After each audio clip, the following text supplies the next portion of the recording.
काल एक जैन स्वयंघोषित मुनी मी अशासाठी सांगेन सुरुवातीला की जे जातीपातीमध्ये तेढ निर्माण करण्याचं काम करतात, हे जे संत महात्मे जे असतात त्यांना मी स्वयंघोषितच म्हणेन. कारण आणि त्यांनी आमच्या जैन समाजाने सगळ्यात जास्त महाराष्ट्रामध्ये टॅक्स भरतो म्हणून आगपाखड जे करत होता, आणि असं त्यांना बिंबवून द्यायचं होतं की महाराष्ट्र आमच्यामुळे चालतोय. मी एक साधं फेरीवाल्याचं एक उदाहरण देतो. फेरीवाला हा फिरता धंदा करतो, आणि तो धंदा करत असताना त्याला जर ती जागा, ती जमीन जर त्याला सुपीक वाटत नसेल तर तो दुसऱ्या ठिकाणी जातो, तिसऱ्या ठिकाणी जातो, आणि तिथे त्याचा जिथे योग्य धंदा होईल तिथे तो करत असतो. त्याच पद्धतीने हे परप्रांतीय जे लोक आहेत, हे महाराष्ट्रामध्ये मी त्यांना फेरीवाले समजतो. मग तो छोटा रस्त्यावरचा फेरीवाला असू दे किंवा वरचा उद्योजक हा फेरीवाला असू दे. तुमच्या राज्यामध्ये तुम्हाला तुमचा विकास करता येत नाही म्हणून तुम्ही आमच्या महाराष्ट्रामध्ये आलात. बरं, तुम्ही आमच्या महाराष्ट्रामध्ये येता तर तुमचा माल तुम्ही तुमच्याच समाजाला विकत असता? नाही ना. तो माल आम्ही विकत घेतो म्हणून तुमचा धंदा होतो, आणि तुम्ही त्याचा तो टॅक्स भरता. बरं, टॅक्सवरून एक महत्त्वाचा विषय तुम्हाला सांगतो, जे सर्वश्रुत आहे, परंतु मला ते जाणीव करून द्यायची आहे त्या समाजाला.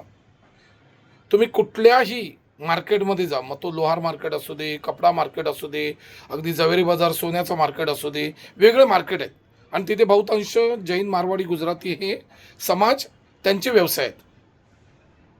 जरा दोन विभागामध्ये तुम्ही जाऊन या, कोणीही, आयकर विभाग आणि GST विभाग, आणि सगळ्यात जास्त केसेस कोणाचे आहेत तर ह्या समाजाचे आहेत.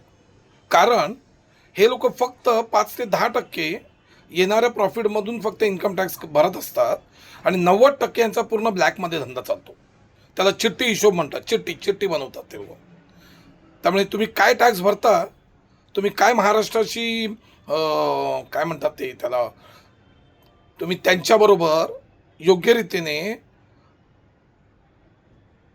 व्यवसाय करण्याचं जे तुम्ही जे काही थोतांड मांडलंय, तुम्हाला असं वाटतं की आमच्यामुळे महाराष्ट्र चालतोय, तर लक्षात घ्या, जिथे ग्राहक असतो तिथे तुमचा धंदा होतो, तिथे तुम्ही हा तुटपुंजा, हा जो काही तो टॅक्स जे म्हणताय ना, तो टॅक्स तुम्ही भरताय. सो टॅक्स भरण्याच्या नावावर उगाच इथे घाणेरडं राजकारण करू नका. कारण महाराष्ट्र हा सुजलाम सुफलाम आहे. इकडचा मराठी माणूस पेटून द्यायला तुमच्यामध्ये तेवढी हिंमत नाही आणि तेवढी ताकदही नाही आहे. म्हणूनच मी येणाऱ्या नवोदित तरुणांना सांगत असतो सारखं की तुम्ही नोकरी कराच. तुमच्या अनुभवासाठी नोकरी केलीच पाहिजे.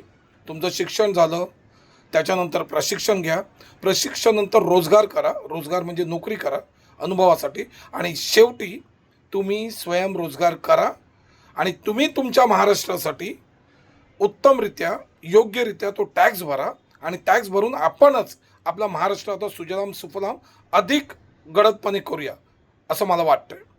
त्यामुळे जैन, मारवाडी, गुजराती समाज आणि इतरही परप्रांतीय लोकांना मुंबई व्यापारी असोसिएशन अध्यक्ष म्हणून मी तुम्हाला फक्त जाणीव करून देतोय की आम्ही आहोत म्हणून तुम्ही आहात. त्यामुळे नको त्या भानगडीत पडू नका. जय हिंद, जय महाराष्ट्र.